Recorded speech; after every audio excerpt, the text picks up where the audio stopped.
Hello students, 14 दिसंबर 2022 के current affairs के कुछ महत्वपूर्ण प्रश्न लेके आए हैं आपके सामने। तो डिस्कस कर लेते हैं इन प्रश्नों का क्या क्या आंसर होगा और इनके बारे में। तो पहला प्रश्न है, हाल ही में राष्ट्रीय ऊर्जा संरक्षण दिवस, हाल ही में राष्ट्रीय ऊर्जा संरक्षण दिवस 2022 जो है वो कब मनाया गया? तो इसका आंसर हो जाएगा ऑप्शन नंबर आपका बी, 14 दिसंबर को भी हाल ही में राष्ट्रीय ऊर्जा संरक्षण दिवस मनाया गया। उद्देश्य क्या है? यह दिवस जो है वो ग्लोबल वार्मिंग और जलवायु परिवर्तन के विषय में लोगों को जागरूक करने के लिए ये दिवस प्रतिवर्ष मनाया जाता है। और इसका प्रारंभ अगर देखा जाए तो ये प्रारंभ आपका कब से हुआ है? तो 14 दिसंबर 1991 1991 से ये दिवस जो है वो प्रारंभ हुआ है। अभी हाल ही में नई दिल्ली में राष्ट्रपति ने ये दिवस मनाने के लिए कार्यक्रम का आयोजन किया है।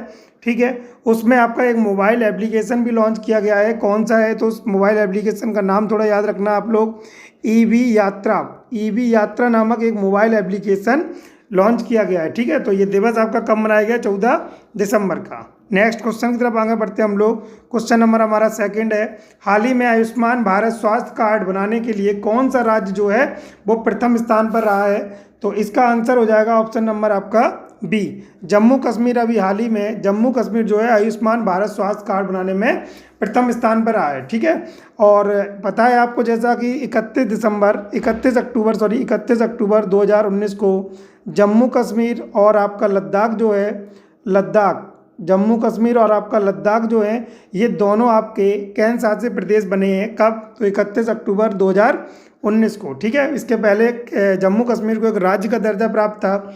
और देख लेते हैं वर्तमान में आपके कुल कितने राज्य हैं। तो पता है आप लोगों को कितने राज्य हैं? 28 राज्य हैं। और केंद्र शासित प्रदेश की बात करते हैं तो केंद्र शासित प्रदेश कितने आपके? 8। तो वर्तमान में आपके 28 राज्य और 8 केंद्र शासित प्रदेश हैं। तो इसका आंसर हो जाएगा ऑप्शन नंबर आपका बी। नेक्स्ट क्वेश्चन की तरफ आगे बढ़ते हैं। क्वेश्चन नंबर हमारा थर्ड है, नवंबर 2022 के लिए ICC player of the month किसे चुना गया है? नवंबर 2022 के लिए ICC player of the match, month होगा यहाँ पर, थोड़ा टाइपिंग मिस्टेक है, मंथ। ठीक है, क्या होगा? मंथ।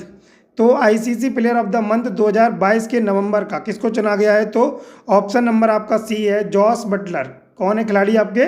जॉस बटलर जो हैं इनको ICC player of the month नवंबर के लिए चुना गया। ठीक है, महिला में देख लेते हैं तो महिला में कौन होंगी? तो महिला जो होंगी वो है आपकी सिद्रा अमीन। कौन है खिलाड़ी? सिद्रा अमीन जो है ये आपकी महिला में। अक्टूबर माह में आपके प्लेयर ऑफ द मंथ थे विराट कोहली, और आपके सितंबर माह में जो आपके प्लेयर ऑफ द मंथ थे उनका नाम था मोहम्मद रिजवान। क्या नाम है? मोहम्मद रिजवान। ठीक है, तो इस प्रकार इस क्वेश्चन का आंसर हो जाएगा ऑप्शन नंबर आपका सी। नेक्स्ट क्वेश्चन की तरफ आगे बढ़ते हैं हम।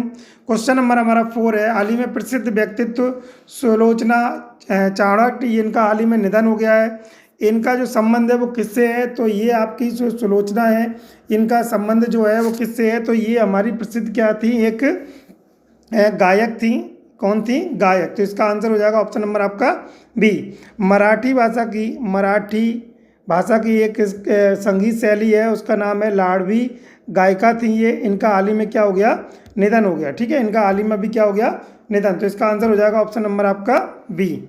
नेक्स्ट क्वेश्चन की तरफ आगे बढ़ते हैं। क्वेश्चन नंबर देख लेते हैं। नेक्स्ट क्वेश्चन कौन सा है? हाल ही में भारत की सबसे बड़ी समकालीन कला प्रदर्शनी है, इसका आयोजन किया जा रहा है। ये कहाँ पर किया जा रहा है? तो इसका ऑप्शन हो जाएगा आपका ऑप्शन नंबर ए, कोच्चि में। कहाँ पर किया जा रहा है? तो कोच्चि में इसका आयोजन किया जा रहा है। कहाँ पर किया जा रहा है? कोच्चि। ठीक है, केरल में। और हाल ही में केरल के सीएम जो है, केरल के सीएम क्या नाम है? तो पिनरई विजयन दो, इनके द्वारा भी हाल ही में इस प्रदर्शनी का शुभारंभ किया गया है। और इस प्रदर्शनी का जो शीर्षक है वो क्या है? हमारी रगों में स्याही और आग बहती है। ठीक है, शीर्षक ध्यान रखना, हमारी रगों में स्याही और आग बहती है। ठीक है, नेक्स्ट क्वेश्चन की तरफ आगे बढ़ते हैं। क्वेश्चन नंबर हमारा 6 है, जनवरी 2023 में किस भारतीय शहर में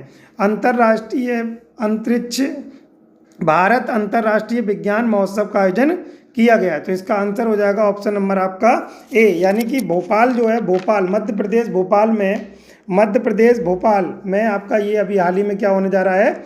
जनवरी 2023 में इसका आयोजन होने जा रहा है। तो कौन सा संस्करण होने जा रहा है? तो बता देते हैं आपको, 8वां संस्करण है। और इसका आयोजन जो है 21 से 24 जनवरी तक चलेगा। 21 से 24 जनवरी कहाँ पर होगा? तो मौलाना आज़ाद प्रौद्योगिकी संस्थान भोपाल मध्य प्रदेश में इसका आयोजन किया जाएगा। ठीक है, इसका प्रारंभ जो है वो कब से किया गया था? 2015 से ये प्रारंभ हो गया था। ठीक है, और इस वर्ष जो है कौन से नंबर का हो रहा? तो आपका 8वें नंबर का। कहाँ पर? तो भोपाल मध्य प्रदेश में। नेक्स्ट क्वेश्चन की तरफ आगे बढ़ते हैं। क्वेश्चन नंबर हमारा 7 है, हाल ही में किस देश ने महिलाओं के हस्ताक्षर वाला पहला बैंक नोट प्रकाशित किया है? तो इसका आंसर हो जाएगा ऑप्शन नंबर आपका डी, अमेरिका जो है। अमेरिका के जो आपका अमेरिका है, इसने अपनी हाल ही में करेंसी जो अमेरिकी डॉलर है उसमें $1, $1, 1 अमेरिकी डॉलर और 5 अमेरिकी डॉलर जो हैं, इसके ये जो अमेरिकी डॉलर है इस पर उसने अपने जो वित्त मंत्री रहे हैं, अमेरिका के वित्त मंत्री जो हैं महिलाएं हैं, उनके दोनों के सिग्नेचर यानी कि हस्ताक्षरों को इंडिकेट किया है। ठीक है, तो इसका आंसर हो जाएगा ऑप्शन नंबर आपका डी, अमेरिका। नेक्स्ट क्वेश्चन की तरफ आगे बढ़ते हैं। क्वेश्चन नंबर हमारा 8 है, हाल ही में प्रधानमंत्री मोदी कौन सी वंदे भारत ट्रेन को नागपुर कौन से नंबर की है? तो नागपुर से बिलासपुर रूट पर हरी झंडी दिखाकर इसका शुभारंभ किया अभी हाल ही में। तो आपको बता देते हैं कौन से नंबर की है। तो हमारी ये 6वीं नंबर की वंदे भारत ट्रेन है, वंदे भारत ट्रेन। वंदे भारत ट्रेन का पूर्व में क्या नाम था? तो ट्रेन 18 नाम था। क्या नाम था? ट्रेन 18। ठीक है, ये कहाँ से कहाँ तक स्टार्ट करेगी? आपकी नागपुर महाराष्ट्र से लेके आपके बिलासपुर छत्तीसगढ़। कहाँ पर? बिलासपुर छत्तीसगढ़। ठीक है, तो आपको बता देते हैं पहली वंदे भारत अगर आपसे पूछे कहाँ से कहाँ तक चलाई गई थी, तो ये नई दिल्ली से कहाँ तक चली थी? तो वाराणसी। कहाँ तक चली? वाराणसी उत्तर प्रदेश। नई दिल्ली से बनारस उत्तर प्रदेश। कब चलाएगी बता देते हैं। तो 15 फरवरी 2019 को, 2019 में पहली वंदे भारत ट्रेन चलाएगी। पहले पूर्व में नाम क्या था? ट्रेन 18। और अभी ये कौन से नंबर की चलाएगी? तो आपके 6वें नंबर की। नेक्स्ट क्वेश्चन की तरफ आगे बढ़ते हैं। क्वेश्चन नंबर हमारा 9 है, हाल ही में केंद्र सरकार कितने वर्षों के लिए न्यू इंडिया साक्षर कार्यक्रम लॉन्च करेगी? कितने वर्षों के लिए करेगी? तो इसका आंसर हो जाएगा ऑप्शन नंबर आपका बी, 5 वर्षों के लिए भारत सरकार क्या है? न्यू इंडिया साक्षरता कार्यक्रम। न्यू इंडिया साक्षरता कार्यक्रम क्या होता है? इसके अंतर्गत क्या है, भारत में जो भी अशिक्षित वर्ग के लोग हैं यानी कि शिक्षा से जो दूर हैं उनके लिए भारत सरकार साक्षर बनाने के लिए उनके ये प्रोग्राम चला रही है। और इस प्रोग्राम में आपके पूरे भारत में केंद्र सरकार और राज्य सरकार के बीच में जो पार्टनरशिप रहेगी वो 60-40 की, यानी कि जो भी एक्सपेंडिचर वो 60-40 पे रहेगा। सिर्फ पूर्वोत्तर राज्यों को छोड़कर और आपके हिमालयी क्षेत्रों को छोड़कर ये आपका प्रोग्राम पूरे भारत में लागू किया जाएगा। और इस प्रोग्राम के 5 प्रमुख बिंदु रहेंगे, जिसमें पहला आपका क्या रहेगा? मूलभूत साक्षरता रहेगी। ठीक है, व्यावसायिक कौशल विकास भी किया जाएगा लोगों का, और महत्वपूर्ण जीवन कौशल भी सिखाए जाएंगे। जीने के लिए क्या क्या आपके लिए ज़रूरी है, बुनियादी शिक्षा रहेगी, और आपका सतत शिक्षा आपका प्रोग्राम रहेगा। तो 5 विषयों पर ये आपका 5 वर्षीय कार्यक्रम न्यू इंडिया साक्षरता कार्यक्रम आपका चलाया जाएगा। ठीक है, नेक्स्ट क्वेश्चन की तरफ आगे बढ़ते हैं। क्वेश्चन नंबर हमारा लास्ट है 10, हाल ही में आयोजित प्रमुख स्वामी महाराज शताब्दी महोत्सव जो होने जा रहा है, इसका उद्घाटन प्रधानमंत्री मोदी द्वारा किस शहर में किया गया? तो इसका आंसर हो जाएगा आपका ऑप्शन नंबर ए, गुजरात में। ऑप्शन नंबर ए, गुजरात में आपका ये प्रोग्राम, ये आपका महोत्सव जो मनाया जा रहा है, इसका उद्घाटन अभी हाल ही में भारत के प्रधानमंत्री क्या नाम है, मोदी जी द्वारा इसका उद्घाटन किया गया। ठीक है, तो इस प्रकार करंट अफेयर्स के आज के हमारे क्वेश्चंस कंप्लीट होते हैं।